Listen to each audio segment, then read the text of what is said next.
What's up, Falcons Nation? It's your boy Jew coming at you with another Atlanta Falcons video. As always, Falcons Nation, rise up. In today's video, I would like to talk about the Atlanta Falcons new addition. I also would like to talk about the upcoming NFL season and what I expect from our Atlanta Falcons. But with that being said, please hit that subscribe button, hit that notification bell so you'll know when I've done Atlanta Falcons content. Hit that like button for your boy. I appreciate all of you guys for continuing to tune into the channel. I thank you guys for all your support. Let's continue to grow this thing. But as always, let's jump right into the video. So if you didn't see, a couple days ago, the Atlanta Falcons signed Charles Harris, former Miami Dolphins defensive end. He goes about 6'3", 240 pounds. I am a fan of this move, bringing in Charles Harris. I did go and watch some tape on Charles Harris, and I do remember in the 2017 draft, he was a first-round pick of the Miami Dolphins, and I remember watching tape on him back in 2017. He was one of the defensive ends I was looking at for our Atlanta Falcons, but he went a couple picks ahead of Takk McKinley in the first round to Miami. He did play his college ball at the University of Missouri. And as you know, the Atlanta Falcons have had a ton of players come out of the University of Missouri. And we love taking players or drafting players out of the University of Missouri because they're a university known for having a good defense and having good defensive players.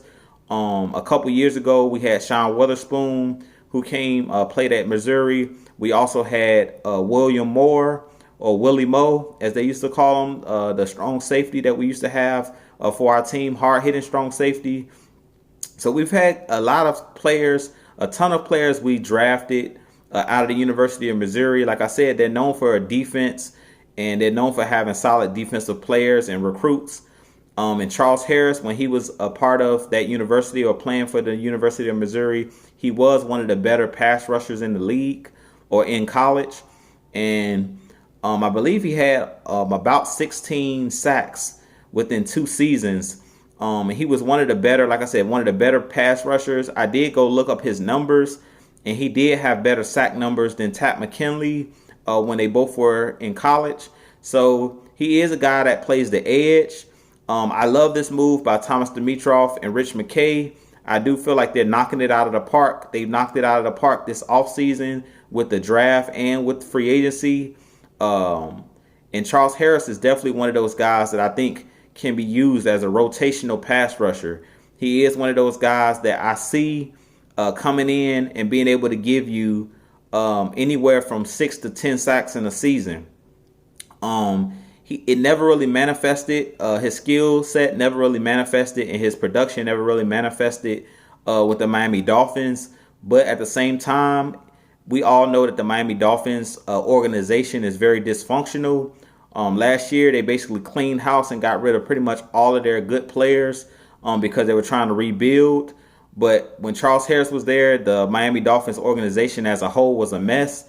But I love us bringing him in, trading a 7th round pick for next year, which, you know, you're never counting on a 7th round pick to make even make the roster when you're drafting somebody in the 7th round. So I feel like we really didn't give up any assets to bring in Charles Harris. I think the Miami Dolphins were just trying to offset him or offload a couple of players because him and Taco Charlton were both cut or traded from the Miami Dolphins. So I do think that they were just trying to offload some players at this point because, as I said, they're rebuilding. The Miami Dolphins are trying to rebuild their franchise and their organization.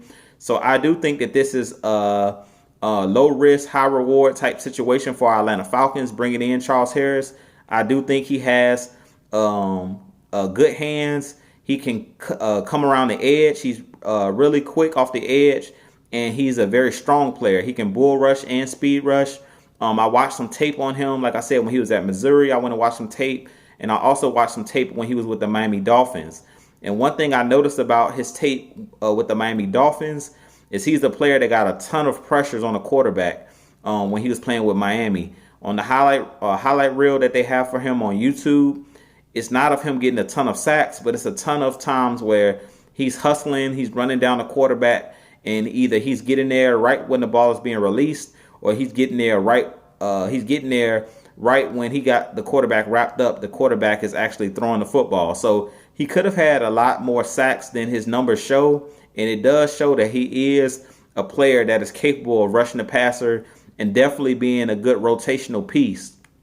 Now, one thing that I love about what our Atlanta Falcons are doing in what they have done in this offseason is it looks like we're going to more of a pass rush by committee, and it doesn't look like we're going to be relying on one player to be the savior. And I think that's a good idea. If you remember what the 49ers did last year, they overwhelmed teams with their front seven, and they overwhelmed teams with their defensive line because they had so many defensive linemen that they can rotate in and out of the game, and they kept their defensive linemen fresh. And I do think that that's something that our Atlanta Falcons may be able to do this season.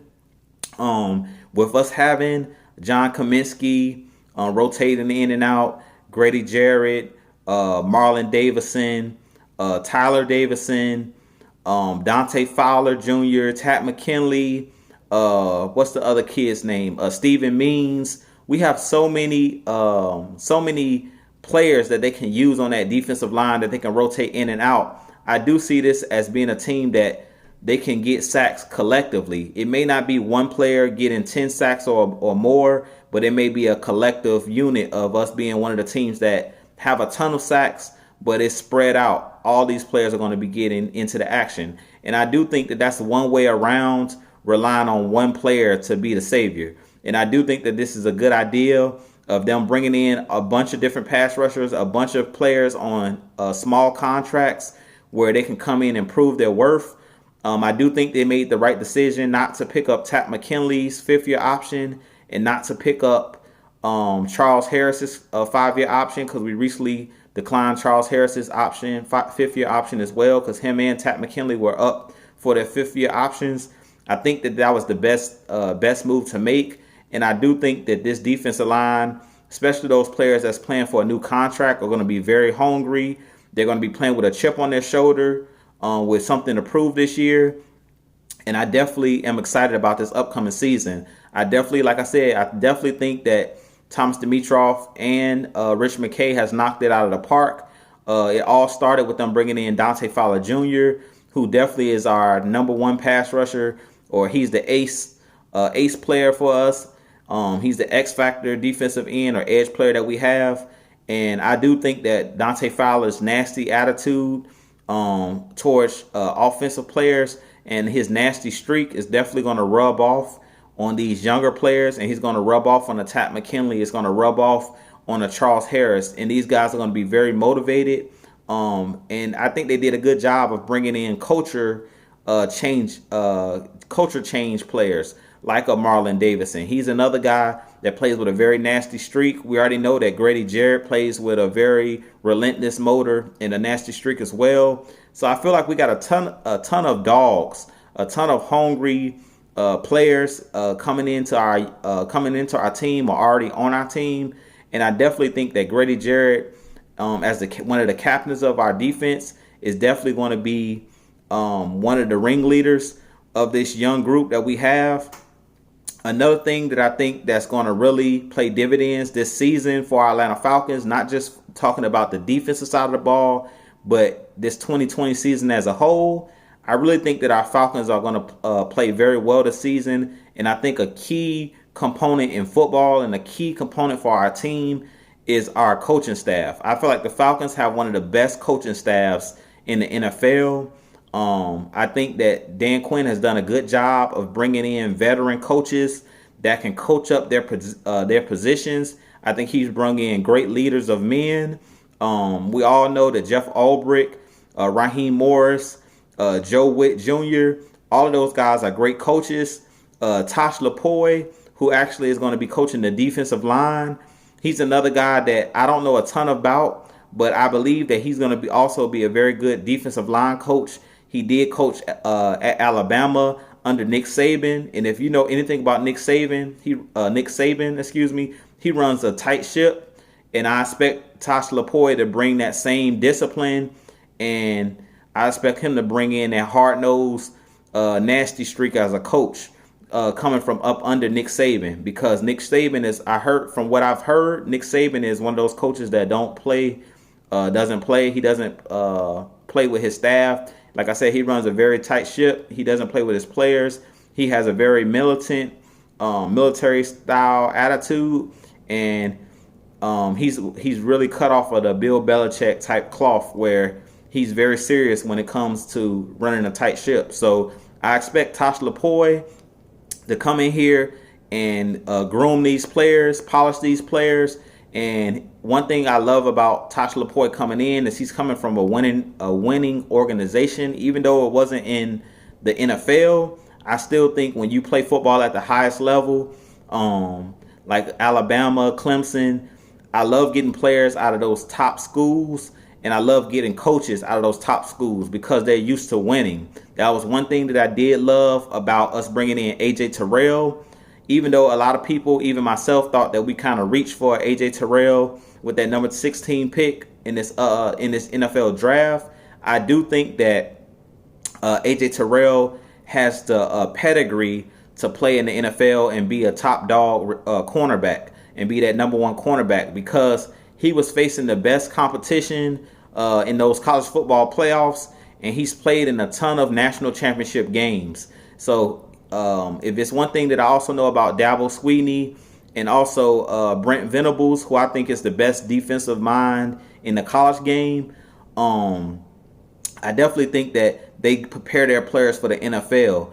And I did hear Dabo Swinney saying that AJ Terrell was his version of Deshaun Watson on the defensive side of the ball. So that's huge praise coming from Dabo Swinney, saying that AJ Terrell is the same competitor as a Deshaun Watson. To me, that played a huge dividends, and I think that's he has big shoes to fill. But I do think that when Dabo Swinney speaks, I don't think that you should hold it lightly from what Dabo Swinney says, because he doesn't speak highly of all his players. He definitely speaks highly of his best players, and I do think that if him coming out and saying that AJ Terrell is the defensive version of Deshaun Watson, to me that's a huge compliment to AJ Terrell. So we're going to see if AJ Terrell can come in here and he can bring that same attitude and bring that same winning mentality to our Atlanta Falcons. But with that being said, let's not only talk about the defense, but let's kind of jump in here and talk a little bit about what I expect from our Atlanta Falcons this upcoming 2020 season, what I expect out of the NFC South, because I do think that this is going to be the toughest division in football. I do think that with all of the additions, I do think that all of the teams in the NFC South, minus the Carolina Panthers, the New Orleans Saints, and the Tampa Bay Buccaneers, and our Atlanta Falcons, I believe that all three of those teams are going to have a chance to make the playoffs. I really think that we might get three teams in the playoffs this year, just like we did a couple years ago. I think it was 2016 when we made the Super Bowl, where all three of the NFC South teams made the playoffs. I really think that it's a chance that with them adding a sixth playoff team, another wild card spot in the NFC and the AFC playoffs, I really think that it's a good chance that three teams out of NFC South could possibly make it to the playoffs. And I do think that we play, like I said, we do play in the most competitive league or division with the AFC South. And I want to talk a little bit about each team, and then I'm going to break down how well I think our Atlanta Falcons are going to do against those teams. So first, I guess we'll start with the Tampa Bay Buccaneers, because they've made a bunch of different changes. As you know, they did bring in Tom Brady, and they let go of Jameis Winston. They brought in Rob Gronkowski, and they drafted Antoine Winfield Jr., who I wanted our Atlanta Falcons to take. They re-signed pretty much their whole defensive line. The only player I'm not sure if they re-signed was Sue. I don't know if they brought Sue back, but I know that they re-signed JPP, and I know that they re-signed Barrett off the edge. So I do think that their team is going to be The Tampa Bay Buccaneers are going to be a team to be reckoned with this year, but I think that they're going to struggle out of the gate because of all this COVID-19 stuff.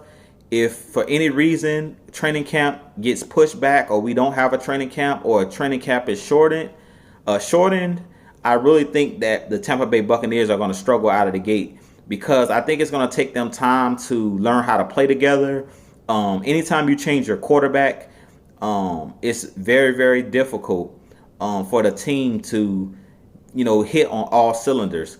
Yeah, Tom Brady did come from New England. Him and Gronkowski, they do have that winning mentality, and they do have that chemistry together. Those two players in particular, but he doesn't have chemistry built with Evans on the outside, and he doesn't have any rapport built with Godwin on the other side. And I really think that that's going to play a huge role in the Buccaneers struggling in the beginning of the season. I do expect towards the middle of the season they may pick it up, and they may go on a hot streak down the back end of the season, kind of like our Atlanta Falcons did after week 8 of this season, where they possibly could squeeze into the playoffs with one of the wild card spots. But I don't expect the Tampa Bay Buccaneers to win our division. I do think that our division is still going to come down to the Atlanta Falcons and the New Orleans Saints again. I really think that it's going to come down to those two teams. A lot of people are probably going to be shocked to hear that, but I just feel like it takes at least 2 full seasons, or at least 2 seasons, a season and a season and a half to gain the trust between the wide receiver and the quarterback, and to learn the playbook. It's a ton of different things. Even though Tom Brady, I've been hearing a lot of people saying, Tom Brady is a veteran quarterback, and it's not going to take him long to learn Bruce Arians' playbook or Byron Leftwich's playbook. But I think it's going to take time to build that rapport with those wide receivers and with the other tight ends and running backs that play for the Tampa Bay Buccaneers. They do have a ton of talent, but another thing that I think could be an Achilles heel for the Tampa Bay Buccaneers, I believe that some of the receivers, like a Mike Evans or a Chris Godwin, I could see those guys bickering for the football, because they have a lot of weapons on that team, and everybody is not as humble as Drew Brees. I mean, not Drew Brees. Everybody is not as humble as Julio Jones when it comes to not being targeted and not getting the football thrown to you. Mike Evans and Godwin are 2 of the most used receivers in the league, and those guys are used to getting the football and getting their targets.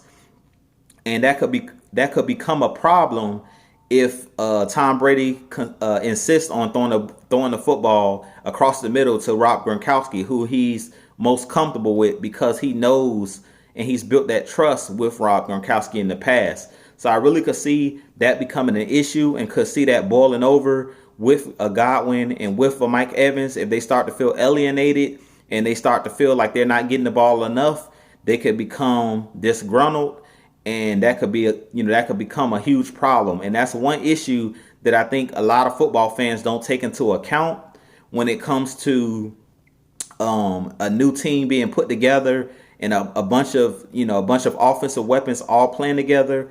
I definitely could see that being a problem for the Tampa Bay Buccaneers, with them being a young football team, with those young receivers and those young studs that they have. They really easily could become really alienated, and they could really become really frustrated, especially if they're not winning games early. Another Achilles heel that I could see for the Tampa Bay Buccaneers is Bruce Arians doesn't like to run the football. Him and Byron Leftwich, if you watched the Tampa Bay Buccaneers last year in defense to Jameis Winston, who threw 30 interceptions, the balance between run and pass was no close to balance. They were way off balance when it came to evening up between runs and passes. They're a team that passes the ball heavy, and that could really wear on an older quarterback like a Tom Brady. If they try to become one of those teams that don't run the football and that heavily pass the ball, that could really be an Achilles heel for their team. And the reason I say that is because our Atlanta Falcons and the New Orleans Saints and the Carolina Panthers have good defensive lines, and I could really see them causing a lot of havoc, especially Grady Jarrett, Marlon Marlon Davidson and those guys, and Dante Fowler, I could really see them causing a lot of havoc because the Buccaneers, even though they did bring in, I think, a left tackle, or they drafted a left tackle with the kid Wirfs, I still think that the Tampa Bay Buccaneers offensive line is not that good.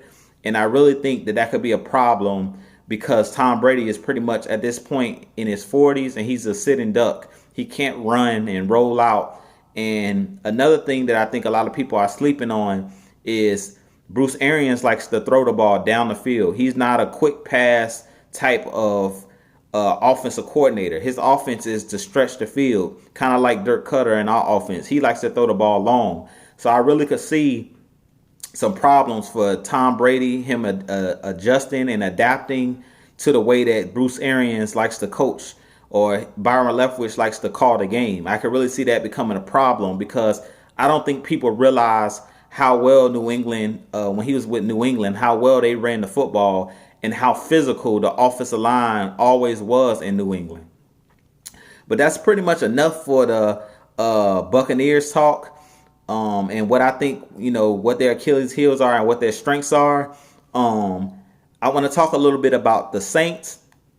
The Saints did add some key components to their team as well. They did add Emmanuel Sanders on the other side of Mike Thomas, which spells danger because Emmanuel Sanders still has that speed. He's still a receiver that's very physical, likes to block, as you see him playing last year in Kyle Shanahan's system with the 49ers. And he's still a player that can get behind the defense. If you remember one of the last plays in the Super Bowl when Jimmy Garoppolo overthrew Emmanuel Sanders, he did get behind the defense, get behind the safety.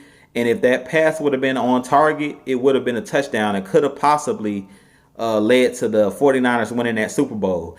So I definitely think that Emmanuel Sanders joining their team is a big addition. And I definitely think that he could be one of those players that brings some leadership to that team. One of those guys that can help mentor those younger players on the New Orleans Saints, even help mentor a Michael Thomas. Even though Michael Thomas is a great football player, you never are too old to learn something new. And I definitely think that he brings that championship pedigree, being that he did win a Super Bowl. I believe he won one with the Steelers and with the Broncos. So being that he's played in 3 Super Bowls, one with the 49ers, one with the Steelers, and one with the Broncos. I know for sure he won with the Broncos. I'm not too sure if he won with Pittsburgh, but Emmanuel Sanders is one of those receivers that's very sneaky good, and sometimes he's a guy that can be overlooked. But I definitely think him complimenting Michael Thomas could be very dangerous, and it could be we're going to have a long night when we play the New Orleans Saints. Now, one thing that I think is going to be an Achilles heel for the New Orleans Saints is also their offensive line. They struggle on the interior. I believe Andrus Peat is the guy's name, the guard for the New Orleans Saints. There's a lot of bad tape out there on him of him not being able to block interior guys and him struggling.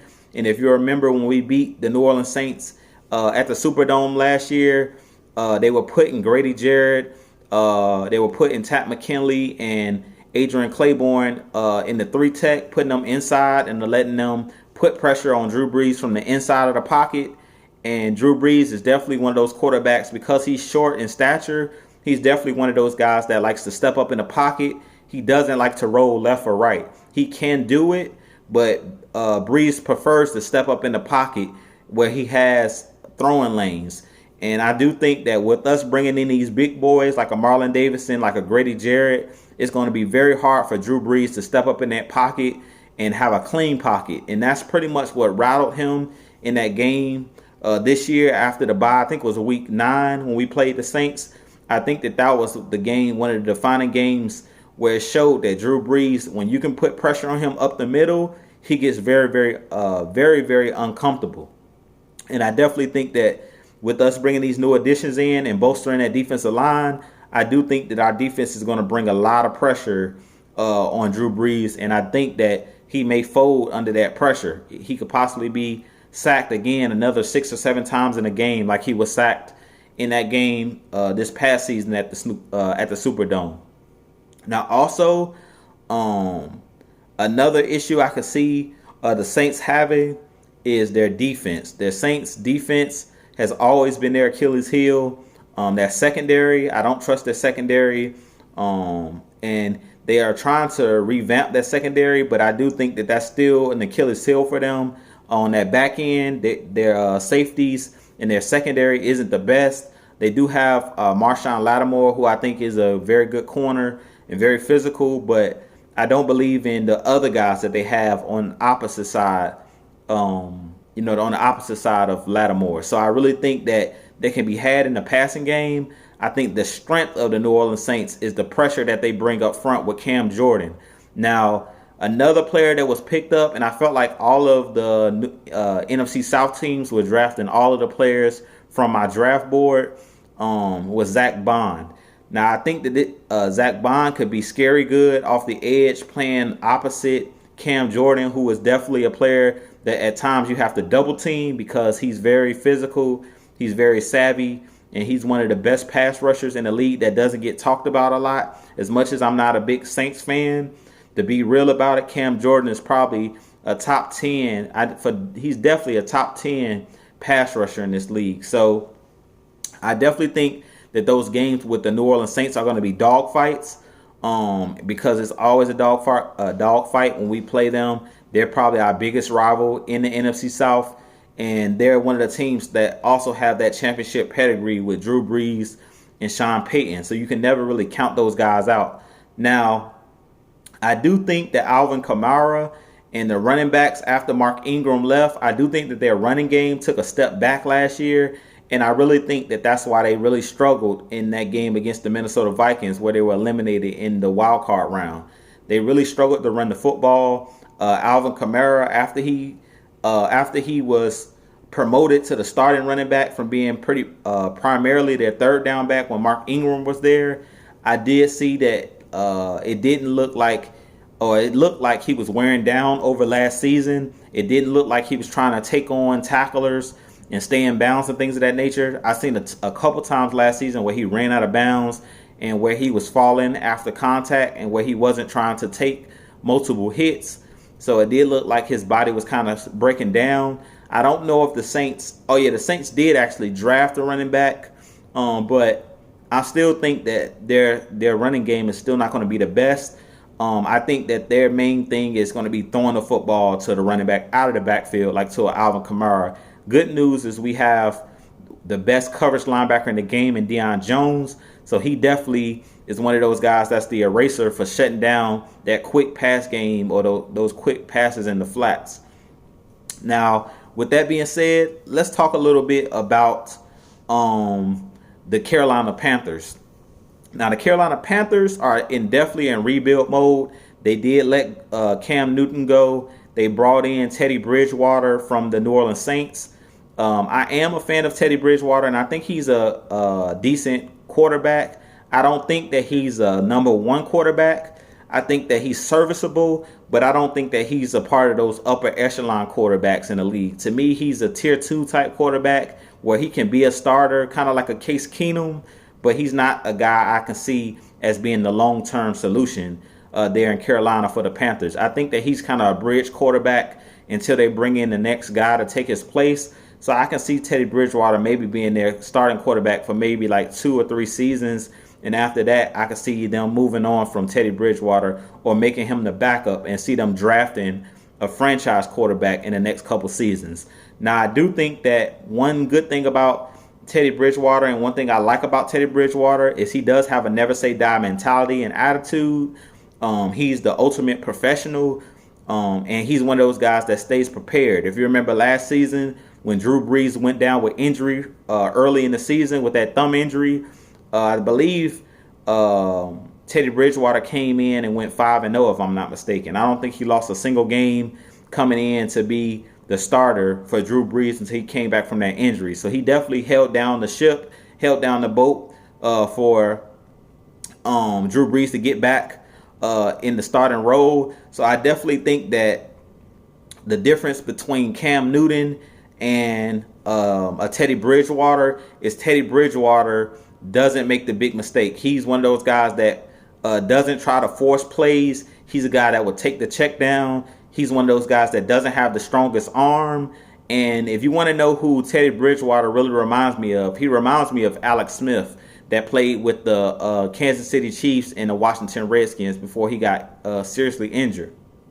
I think that Teddy Bridgewater is Alex Smith 2.0. I really think that he's pretty much the same type of player, a guy that can manage a game, but is not the guy with the strongest arm, but he plays well from the neck up, meaning he's one of the smartest players on the field when he's out there playing. So I definitely think that Carolina made a bold statement with getting rid of Cam Newton and bringing in and giving the keys to Teddy Bridgewater. But I do think that they're going to finish last in the division. I do think that they're in serious rebuild mode at this point. But I do like what they're doing with them building their roster. They did exactly what I was talking about what the Falcons should be doing. With their first pick, they took Derek Brown, who is a game changer type player, an X Factor type player like a Fletcher Cox, which he affects everybody on that defense when he can, hold the point. He can put pressure, bring pressure from the middle of that defense and get pressure in front of Matt Ryan's face and all of these other quarterbacks in the league. He's definitely one of those building blocks. And I do see Derek Brown being one of the better defensive players in this game for a very, very long time. I do think that he's one of those generational type defensive tackles. One technique, he can play the 3-tech, very agile and very athletic for his size. So I definitely think that Derek Brown is one of those dancing bears. He did play with Marlon Davidson at the University of Auburn. And I watch pretty much every single Auburn football game because I am an Auburn Tigers football fan in college football. So I can tell you one thing about Derek Brown is he's a player. Him and Marlon Davidson are guys that they never turn their motor off. They play with a very high motor, very hot motor, and they're one of the guys that you definitely have to account for in the passing game and in the run game. Now, another player that they brought in that I really want the Atlanta Falcons to seriously take a look at was Jeremy Chin, the safety that I told you he reminded me a lot of Cam Chancellor. He's about 6'3", 240 pounds, and he's one of those guys that's a hitter and he can ball hawk. So he's one of those bigger safeties like a Sean Taylor that used to play with the Redskins, and he's one of those guys that I definitely could see possibly being a Pro Bowler one day and has a lot of upside. And that's why I wanted the Atlanta Falcons to seriously take a look at him. But it seems like all of the players that we were thinking about was being snagged by all of the other teams in the NFC South. But I definitely think that the Carolina Panthers are going to have a great defense this year, as always, with them bringing in those young guys. Plus, last year they brought in Brian Burns, who also plays on the edge from Florida State. So they have a ton of guys out there on that defensive line that can bring pressure. Now, they did lose Luke Kuechly, who is the leader of that defense and the leader of that team, him and Cam Newton, for a lot of years. He helped lead them to a Super Bowl. But I do think that the Carolina Panthers, with their new coach, Matt Rule, that they do have a lot of young players, a ton of young players. And I think that they're going to take their lumps because they're so young and they just don't have a ton of talent when it comes to the offensive side of the football. When you look at their team, they mainly Christian McCaffrey or bust. And most teams, all they're going to do when they play the Carolina Panthers are going to load the box and not allow Christian McCaffrey to beat them with the long run or with the short, quick pass. But with that being said, I definitely think that our Atlanta Falcons definitely have a serious chance of winning the division. And I do believe our Atlanta Falcons this year will win the division.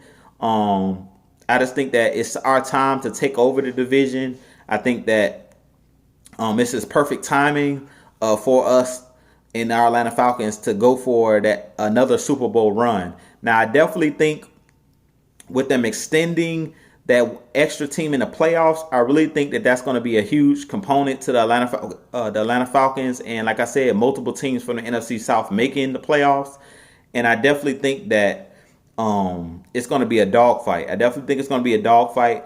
But I really do think that the Falcons have a serious chance of being Super Bowl contenders this year. If everything goes as planned, and this coronavirus is going and stuff like that, and we have an NFL season, I really think that the Atlanta Falcons are going to shock a lot of people. I think that we're going to be very impressed with some of the additions that were made, like a Laquan Treadwell and like a Charles Harris. I really think that those guys are going to play unique roles on this team, and they're going to be able to contribute to the team. Now, on the offensive side of the football, we did bring in Todd Gurley, who I think was a huge addition, and a lot of people are forgetting how good Todd Gurley was just a year ago. Even last year, he was good. I think he scored like 14 touchdowns. So he is one of those guys, when you get in the red zone, he's going to be able to punch that ball in because he's so athletically gifted and talented with speed, power. He can hurdle. He can do all of those things. And I really think that our Atlanta Falcons are going to have a very good season. Now, another thing that I was really impressed with Thomas Dimitroff and Rich McKay is that they addressed the offensive line and the defensive line. And I think that was very important. I think that Matt Hennessy signing is going to probably be one of the best under the radar signings of the season. I definitely think that Matt Hennessy is going to win that guard position. I do think that was the only position where we were weak on our offensive line, where it was Jamon Brown and Carpenter playing in the middle. And I think bringing Hennessy over, I think he's going to play really well next to Alex Mack. And I really think that that's going to allow our passing game and our running game to explode. And I really think that this is going to be, like I said, the year that our Atlanta Falcons bounce back. And I do think we're going to be real Super Bowl contenders this season. As I was saying, also, I do like what we did in the secondary with bringing in Jalen Hawkins as like a safety slash linebacker, nickel linebacker when we play like the big nickel.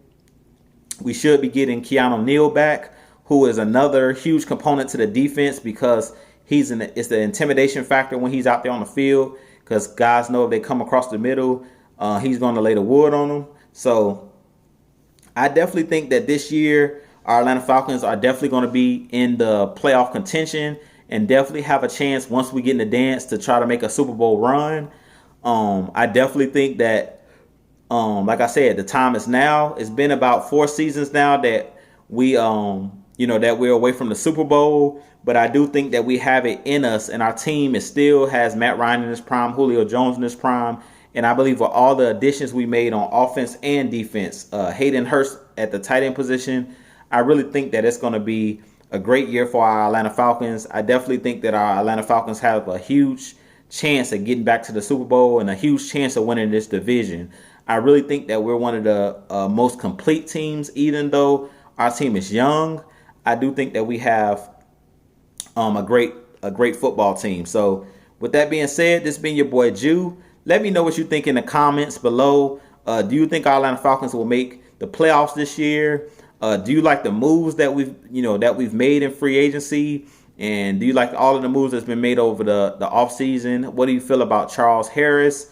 It's a ton of things that you guys can comment on, but definitely comment below. Let me know what you guys think. Another thing I want to share really quickly before I get off of here. I heard that the NFL schedules may be coming out soon, maybe this week or next week after that, but it's definitely coming out in the month of May. So be on the lookout for the schedule. Once the schedule comes out, I will break down the schedule and tell you guys what games I think we'll win, what games I think we'll lose, and I'll break all of that stuff down then. But this has been your boy Jew. I'll holler at you guys in the next video. Definitely continue to tune in. Let's get this page to 1,000 subscribers so I can go ahead and start doing the live videos with you guys. I would love to chat it up with you guys live where you can ask those questions. I love getting those questions about our Atlanta Falcons. But with that being said, this has been your boy Jew. Don't forget to hit that subscribe button below. But as always, Falcons Nation, rise up and peace. I'll holler at you guys.